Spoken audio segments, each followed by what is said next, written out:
ಪ್ರವೇಶ ಮಾಡಿದ್ದಾರೆ. ಯಾವ ರೂಪದಲ್ಲಿ ಪ್ರವೇಶ ಮಾಡಿದ್ದಾರೆ ಅವ್ರು ಹೇಳಿದ್ದಾರೆ. ಇದು ಆಶ್ಚರ್ಯ ಇದೆ ಅದಕ್ಕೆ.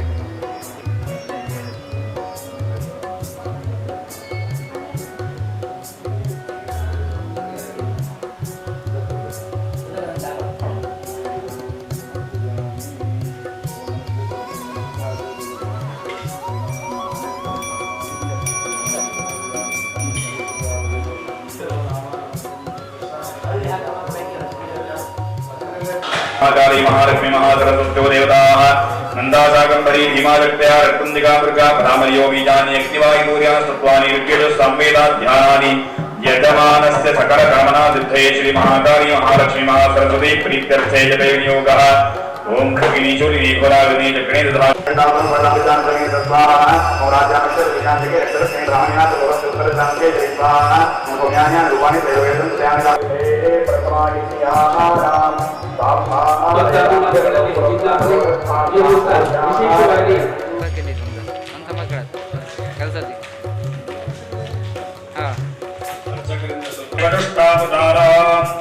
तां पद्मिनीं सर्वभाग्या लक्ष्मीः उपैतवां देवसखः कीर्तिष्टमणिनाथः प्रादुर्भूतोऽस्मिराष्ट्रेऽस्मिन् कीर्तिवृद्धं ददातु मे दुर्गां देवीं शरणमहं प्रपद्ये सुतरसितरसे नमः अग्ने त्वं धारयानभ्यो अस्मां स्वस्तिभिर्ति दुर्गाणि विश्वा ओस्तवृद्धे बहुलान उर्वे भवादोकाय तनयाय संयोः विश्वारिणो दुर्गः जातवेदस्मिन् धन्ननापादुरितातिवर्षे अग्ने अत्रिमन्मनसा गृणातो स्वागं बोध्यवितातनो नः प्रतनाजितकं सहमानमुग्रमट्टिकं नुवेम परमात् सदस्थाते सनस्पर्शतपि दुर्गानि विश्वाक्षुधाग्नेन रुगं विप्रयस्वास्तभ्यं दसौपगमायजस्व गोधर्दृष्टमगिदोर्षक्तन्तवेन्द्रविष्णोरनुसन्तरेम नागस्य पृष्ठमपि संवसानो वैक्षकामस्तमे गामस्तमे सोमनसस्तमे भद्रन्तमे श्रेयस्तमे वस्त्रस्तमे यथस्तमे भगस्तमे प्रवीणन्तमे गन्तातमे धर्तातमे क्षेमस्तमे धृतिस्तमे विश्वन्तमे महस्तमे दुर्मित्तमे नात्मन्तमे भूस्तमे प्रदोषमे वीरन्तमे रगस्तमर्मन्तमे यक्ष्मन्तमे नामयन्तमे देवादुस्तमे दीर्घायुक्तन्तमे नमित्रन्तमे भयन्तमे भगन्तमे भगनन्तमे भूषातमे सुतनन्तमे स्वाहा ओम वसोद्धारां दुहो दिवसो वेधारादिति दिवा एका होयते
ಸರ್ವಮಂಗಲ ಮಾಂಗಲ್ಯೆ ಶಿವೆ ಸರ್ವಾರ್ಥ ಸಾಧಿಕೆ ಶರಣ್ಯ ತ್ರಂಬಕೆ ಗೌರಿ ನಾರಾಯಣಿ ನಮೋಸ್ತುತೆ.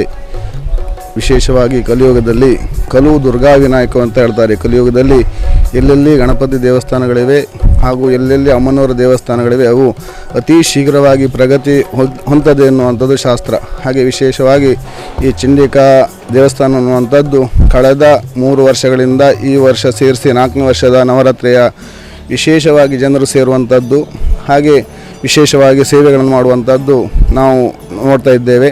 ಹಾಗೆ ಇಲ್ಲಿ ವಿಶೇಷವಾಗಿ ಚಂಡಿಕಾ ಯಾಗಗಳು ಹಾಗೂ ಚಂಡಿಕಾ ಪಾರಾಯಣ ಅನ್ನುವಂಥದ್ದು ಬಹಳ ಪ್ರಗತಿಯನ್ನು ಹೊಂದ್ತಾ ಇದೆ. ಜನರ ಅಭಿಷ್ಟಗಳು ನೆರವೇರ್ತವೆ. ಹಾಗೆ ವಿಜಯದಶಮಿ ಅನ್ನುವಂಥದ್ದು ಈ ಶರನ್ನವರಾತ್ರಿ ಸಮಯದಲ್ಲಿ ಶರತ್ಕಾಲೇ ಮಹಾಪೂಜಾ ಕ್ರಿಯತೆ ಯಾಚ ವಾರ್ಷಿಕೆ ಅಂತ ಹೇಳಿದ್ರೆ, ಈ ಶರದ್ ಋತುವಿನಲ್ಲಿ ನಾವು ಏನು ಸೇವೆಗಳನ್ನು ಮಾಡ್ತೇವೆ ಆ ಒಂದು ವರ್ಷದ ಮಾಡಿದಂಥ ಸೇವೆಯ ಪುಣ್ಯಾಂಶವನ್ನು ಅನ್ನುವಂಥದ್ದು ಈ ಶರದ್ ಋತುವಿನಲ್ಲಿ ಸಿಗ್ತದೆ. ಹಾಗೆ ವಿಜಯದಶಮಿ ಅನ್ನುವಂಥದ್ದು ಆ ರಾವಣನ ವಧೆಯಾದ ದಿವಸ ಅಂತ ಹೇಳ್ತಾರೆ. ಅದರಿಂದ ಅದನ್ನು ವಿಜಯದಶಮಿ ಅಂತ ಆಚರಣೆ ಮಾಡ್ತಾರೆ. ಹಾಗೆ ಈ ದಿನದಲ್ಲಿ ಬಹಳ ದೂರದಿಂದ ಎಲ್ಲರೂ ಬಂದು ದೇವಸ್ಥಾನದಲ್ಲಿ ವಿಶೇಷವಾದಂಥ ಸೇವೆಗಳನ್ನೆಲ್ಲ ಮಾಡಿ ಅವರ ಇಷ್ಟಾರ್ಥಗಳನ್ನೆಲ್ಲ ಈಡೇರಿಸಿಕೊಳ್ತಾ ಇದ್ದಾರೆ. ಆದ್ದರಿಂದ ಯಾರು ಯಾವ ಕ್ಷಣದಲ್ಲಿ ಏನಾದರೂ ಸೇವೆಗಳನ್ನು ಮಾಡುವ ಸಂಕಲ್ಪ ಇದ್ದಲ್ಲಿ ನಮ್ಮನ್ನು ಸಂಪರ್ಕಿಸಿ ಅವರ ವಿಶೇಷವಾದ ಸೇವೆಗಳನ್ನು ದೇವರ ಮುಖದಲ್ಲಿ ನಾವು ಹರಕೆಯನ್ನು ಮಾಡಿಸಿಕೊಂಡು ಅವರ ಎಲ್ಲ ಕಷ್ಟಗಳನ್ನು ದೂರ ಆಗುವ ರೀತಿಯಲ್ಲಿ ದೇವರಲ್ಲಿ ನಾವು ಪ್ರಾರ್ಥನೆಯನ್ನು ಮಾಡ್ತಿದ್ದೇವೆ. ಪುಣ್ಯ ಪ್ರಸಿದ್ಧವಾದಂಥ ಈ ಒಂದು ಕುಂಭಾಶಿಯ ಕ್ಷೇತ್ರದಲ್ಲಿ ತಾಯಿ ಚಂಡಿಕಾ ದುರ್ಗಾ ಪರಮೇಶ್ವರಿ ಅಮ್ಮನವರು ನೆಲೆಯಾಗಿ ಕಳೆದ 3.5 ವರ್ಷದಿಂದ ಲಕ್ಷಾಂತರ ಭಕ್ತರು ಈ ಸನ್ನಿಧಾನಕ್ಕೆ ಬಂದು ತಾಯಿಯ ದರ್ಶನವನ್ನು ಪಡೆದು ತೀರ್ಥಗಂಧ ಪ್ರಸಾದವನ್ನು ಸ್ವೀಕರಿಸಿರ್ತಾರೆ. ಈ ಒಂದು ಸಾನ್ನಿಧ್ಯ ಸ್ಥಾಪನೆಯಾಗಲಿಕ್ಕೆ ನಮ್ಮ ದೇವಸ್ಥಾನದ ಆಡಳಿತ ಧರ್ಮದರ್ಶಿಗಳಾಗಿರುವಂತಹ ಶ್ರೀಯುತ ದೇವರಾಯ ಮಂಜ ಶೇರಿಗಾರರವರ ಒಂದು ಕನಸು. ಆ ತಾಯಿಯು ಕನಸಿನಲ್ಲಿ ಬಂದು ತನ್ನ ಸಾನ್ನಿಧ್ಯ ಈ ಸ್ಥಳದಲ್ಲಿ ಇದೆ ಅಂತ ಹೇಳಿ ಪ್ರೇರಣೆ ನೀಡಿದಾಗ ಅವರು ಈ ಒಂದು ಸನ್ನಿಧಾನವನ್ನು ಸ್ಥಾಪನೆ ಮಾಡಲಿಕ್ಕೆ ತಾಯಿಯ ಆಶೀರ್ವಾದ, ಆ ನಿಟ್ಟಿನಲ್ಲಿ ಅವರು ಕಳೆದ 3.5 ವರ್ಷದ ಹಿಂದೆ ಈ ದೇವಾಲಯವನ್ನು ನಿರ್ಮಾಣ ಮಾಡಲಿಕ್ಕೆ ಪ್ರಾರಂಭಿಸಿದರು. ಅದಕ್ಕೂ ಮೊದಲು ಇಲ್ಲಿ ನಮ್ಮ ದೇಶದ ಪ್ರಧಾನವಾಗಿ ಈ ಒಂದು ಸನ್ನಿಧಾನದಲ್ಲಿ ಶಕ್ತಿಯನ್ನು ಯಾವ ರೀತಿ ಇದೆ ಅನ್ನುವ ದೃಷ್ಟಿಯಿಂದ ಮಾಧವನ್ ಪುದವಾಳ್ರವರ ಒಂದು ಪಯ್ಯನ್ನೂರಿನ ಮಾಧವನ್ ಪುದವಾಳ್ರವರ ಪ್ರಶ್ನಾ ಭಾಗದಲ್ಲಿ 6 ತಿಂಗಳ ಕಾಲ ಇಲ್ಲಿ ಪ್ರಶ್ನೆಯನ್ನಿಟ್ಟು ಈ ಸಾನ್ನಿಧ್ಯದಲ್ಲಿರುವ ಶಕ್ತಿಗಳ ಬಗ್ಗೆ ತಿಳಿದು, ಆಮೇಲೆ ಮುಂಬಯಿಯ ಕಾರ್ದಾಂಡದ ಶ್ರೀಯುತ ಪುರುಷೋತ್ತಮ್ ಭಟ್ರ ಅವರ ಒಂದು ಮಾರ್ಗದರ್ಶನ, ಇವರೆಲ್ಲರ ಸಹಕಾರದಿಂದ ಈ ಒಂದು ಆಲಯ ನಿರ್ಮಾಣ ಆಗಲಿಕ್ಕೆ ಕಾರಣವಾಯಿತು ಅಂಥೇಳಿ ನಾವಾದರೂ ಭಾವಿಸ್ತೇವೆ. ಆ ನಿಟ್ಟಿನಲ್ಲಿ ಕಳೆದ 3.5 ವರ್ಷದ ಹಿಂದೆ ಪ್ರತಿಷ್ಠಾಪಿಸಲ್ಪಟ್ಟ ಈ ಒಂದು ಸನ್ನಿಧಾನ ಇವತ್ತು ದೇಶ ವಿದೇಶದಲ್ಲಿಯೂ ಕೂಡ ಲಕ್ಷಾಂತರ ಭಕ್ತರನ್ನು ಹೊಂದಿ ಈ ಒಂದು 3.5-4 ವರ್ಷದ ಒಳಗಡೆಯೇ ಈ ಮಟ್ಟದಲ್ಲಿ ಬೆಳೆದಿರುವುದು ಆ ತಾಯಿಯ ಒಂದು ಶಕ್ತಿ ಅಂತ ಹೇಳಿ ನಾವಾದರೂ ಭಾವಿಸಬಹುದು. ಆ ನಿಟ್ಟಿನಲ್ಲಿ ನಮ್ಮ ದೇವಸ್ಥಾನವು ಬೆಳಿಗ್ಗೆ 5 ಗಂಟೆ ಪ್ರಾಪ್ತಕಾಲದಿಂದ 5 ಗಂಟೆಯಿಂದ ಪ್ರಾರಂಭಗೊಂಡು ರಾತ್ರಿ 9 ಗಂಟೆಯ ತನಕ ನಿರಂತರವಾಗಿ ಭಕ್ತರ ಒಂದು ಸೇವೆ ಹಾಗೂ ತಾಯಿಯ ದರ್ಶನಕ್ಕೆ ಅವಕಾಶವನ್ನು ಮಾಡಿಕೊಡಲಾಗಿದೆ. ನಮ್ಮ ದೇವಸ್ಥಾನದಲ್ಲಿ ವಿಶೇಷವಾಗಿ ಪ್ರತಿದಿನವೂ ಕೂಡ ಧಾರ್ಮಿಕ ಕಾರ್ಯಕ್ರಮಗಳು, ಹೋಮ ಹವನಾದಿಗಳು ನಿರಂತರವಾಗಿ ನಡೀತಾ ಇದ್ದು, ವಿಶೇಷವಾಗಿ ಮೂಲ ನಕ್ಷತ್ರದಂದು ನಡೆಯುವಂಥ ಈ ಒಂದು ಚಂಡಿಕಾ ಹೋಮದ ಸೇವೆಯು ಅದು ಬಹಳ ಅಪಾರವಾದಂಥದ್ದು. ಹಲವಾರು ಭಕ್ತರು ಆ ದಿವಸ ಆಗಮಿಸ್ತಾರೆ. ಹಾಗೆ ಪ್ರತಿ ತಿಂಗಳು ಕೂಡ ನಮ್ಮ ದೇವಸ್ಥಾನದ ಸಾನ್ನಿಧ್ಯದಲ್ಲಿರುವ ಈ ನಾಗನ ಸಾನ್ನಿಧ್ಯದಲ್ಲಿ ಆಶ್ಲೇಷ ಬಲಿ ಕಾರ್ಯಕ್ರಮ ನಿರಂತರವಾಗಿ ನಡೀತಾ ಇರ್ತದೆ. ಹಾಗೆ ದೇವಸ್ಥಾನದಲ್ಲಿ ಶ್ರೀ ಸೂಕ್ತ ಹೋಮ, ಶ್ರೀನಿವಾಸ ದೇವರು, ಗಣಪತಿ ದೇವರು, ಪರಿವಾರ ದೇವರುಗಳಿಗೆಲ್ಲರಿಗೂ ವಿಶೇಷವಾದಂಥ ಪೂಜೆ ಪುನಸ್ಕಾರಗಳು ನಿರಂತರವಾಗಿ ಪ್ರತಿದಿನವೂ ನಡೀತಾ ಇರ್ತದೆ. ನಮ್ಮ ದೇವಸ್ಥಾನದಲ್ಲಿ ನವರಾತ್ರಿ ಉತ್ಸವ ಬಹಳ ವಿಶೇಷವಾದಂಥದ್ದು. 10 ದಿನಗಳ ಕಾಲ ನಡೆಯುವ ಈ ಒಂದು ನವರಾತ್ರಿಯ ಉತ್ಸವದಲ್ಲಿ ಲಕ್ಷಾಂತರ ಭಕ್ತರು ಆಗಮಿಸಿ ತಾಯಿಯ ಪ್ರಸಾದವನ್ನು ಸ್ವೀಕರಿಸ್ತಾರೆ. ಪ್ರತಿದಿನವೂ ಕೂಡ ಹಲವಾರು ಸೇವಾಕರ್ತರಿಂದ ಚಂಡಿಕಾ ಹೋಮದ ಸೇವೆ ನಿರಂತರವಾಗಿ ನಡೀತಾ ಇದ್ದು, ಕೊನೆಯ ದಿನದಲ್ಲಿ ವಿಜಯದಶಮಿಯಂದು ನಮ್ಮ ದೇವಸ್ಥಾನದಲ್ಲಿ ಸಾಮೂಹಿಕ ಚಂಡಿಕಾ ಹೋಮದ ಸೇವೆಯನ್ನು ಭಗವದ್ ಭಕ್ತರಿಗಾಗಿಯೇ ನಾವು ಆ ವ್ಯವಸ್ಥೆಯನ್ನು ಮಾಡ್ತೇವೆ. ಅದರಲ್ಲಿ ಹಲವಾರು ಭಕ್ತರು ಸೇವೆಯನ್ನು ನೀಡ್ತಾರೆ. ಹಾಗೆ ವಿಶೇಷವಾಗಿ ಪ್ರತಿದಿನವೂ ಕೂಡ ಅನ್ನಪ್ರಸಾದದ ವ್ಯವಸ್ಥೆ ಇರ್ತದೆ. ನವರಾತ್ರಿ ಉತ್ಸವದಲ್ಲಿ ಪ್ರತಿದಿನವೂ ರಾತ್ರಿ ಸ್ವರ್ಣಪಲ್ಲಕ್ಕಿ ಉತ್ಸವ, ಅಷ್ಟಾವಧಾನ ಸೇವೆ ನಿರಂತರವಾಗಿ ನಡೀತಾ ಇದ್ದು, ವಿಜಯದಶಮಿಯಂದು ರಾತ್ರಿ ಸಂಜೆ 6 ಗಂಟೆಯಿಂದ ರಂಗಪೂಜೋತ್ಸವ, ಅದಾದ ನಂತರ ತಾಯಿಯ ಉತ್ಸವ, ಸ್ವರ್ಣಪಲ್ಲಕ್ಕಿ ಉತ್ಸವ. ಹಾಗೆ ಈ ಒಂದು ಪ್ರಾಂಗಣದಲ್ಲಿ ಹೊರಭಾಗದಲ್ಲಿ ರಾತ್ರಿ ಸ್ವರ್ಣಪಲ್ಲಕ್ಕಿಯ ತಾಯಿಯ ಒಂದು ವಿಜೃಂಭಣೆಯ ಮೆರವಣಿಗೆ ಹಾಗೂ ಈ ಭಾಗದಲ್ಲಿ ಹೊರಭಾಗದಲ್ಲಿ ರಾತ್ರಿ ಅಷ್ಟಾವಧಾನ ಸೇವೆ ನಿರಂತರವಾಗಿ ನಡೀತದೆ. ಈ ದಿವಸವೂ ಕೂಡ ರಾತ್ರಿ ನಡೆಯುವಂತಹ ಕಾರ್ಯಕ್ರಮದಲ್ಲಿ ಸಾವಿರಾರು ಭಕ್ತರು ಆಗಮಿಸುತ್ತಾರೆ. ಹಾಗೆ ವಿಶೇಷವಾಗಿ ವರ್ಧಂತಿ ಉತ್ಸವವು ಏಪ್ರಿಲ್ ತಿಂಗಳಲ್ಲಿ 3 ದಿನಗಳ ಕಾಲ ನಡೀತಾ ಇದ್ದು ಆ ಒಂದು ಸಂದರ್ಭದಲ್ಲಿಯೂ ಕೂಡ ಸಾವಿರಾರು ಭಕ್ತರು ಆಗಮಿಸಿ ತಾಯಿಯ ಈ ದರ್ಶನವನ್ನು ಪಡೀತಾರೆ. ಅಲ್ಲದೆ ಈ ಒಂದು 3.5 ವರ್ಷದ ಅವಧಿಯೊಳಗೆ ಹಲವಾರು ಭಕ್ತರು ತಮಗೆ ಬಂದ ಕಷ್ಟಗಳನ್ನು ಇಲ್ಲಿ ಪರಿಹಾರ ಮಾಡಿಕೊಂಡು ಹಲವಾರು ಭಕ್ತರು ಇಲ್ಲಿ ಸೇವೆಯನ್ನು ಕೂಡ ನೀಡಿದಂಥ ನಿದರ್ಶನ ಇದೆ.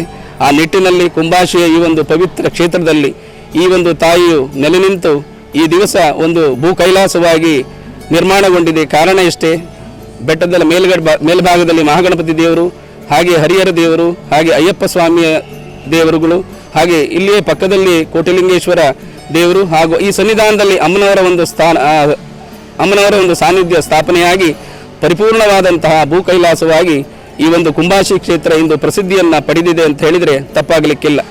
ನಮ್ಮ ದೇವಸ್ಥಾನದಲ್ಲಿ ಎಲ್ಲ ಭಗವದ್ಭಕ್ತರಿಗೆ ವಿಶೇಷವಾದ ಸೇವೆಗಳನ್ನು ಮಾಡುವ ಅವಕಾಶವನ್ನು ಮಾಡಿಕೊಡಲಾಗಿದೆ. ಆ ನಿಟ್ಟಿನಲ್ಲಿ ವಿಶೇಷವಾಗಿ ಕುಂಕುಮಾರ್ಚನೆ, ಹೂವಿನ ಪೂಜೆ, ಅಲಂಕಾರ ಪೂಜೆ, ನಿತ್ಯ ಪೂಜೆ, ವಾರ್ಷಿಕ ಪೂಜೆ, ಸರ್ವ ಪೂಜೆ, ಹಾಗೆ ತೀರ್ಥ ಪ್ರಸಾದ, ಪಂಚಕಜ್ಜಾಯ, ಲಡ್ಡು ಪ್ರಸಾದ ಈ ಎಲ್ಲ ವ್ಯವಸ್ಥೆಗಳನ್ನು ಮಾಡ್ತಾ ಇದ್ದೇವೆ. ಹಾಗೆ ಚಂಡಿಕಾ ಹೋಮದ ಸೇವೆಯನ್ನು ಮಾಡಲು ಕೂಡ ಎಲ್ಲ ಭಗವದ್ಭಕ್ತರಿಗೆ ಅವಕಾಶವನ್ನು ಕೂಡ ಮಾಡಿಕೊಟ್ಟಿರ್ತೇವೆ.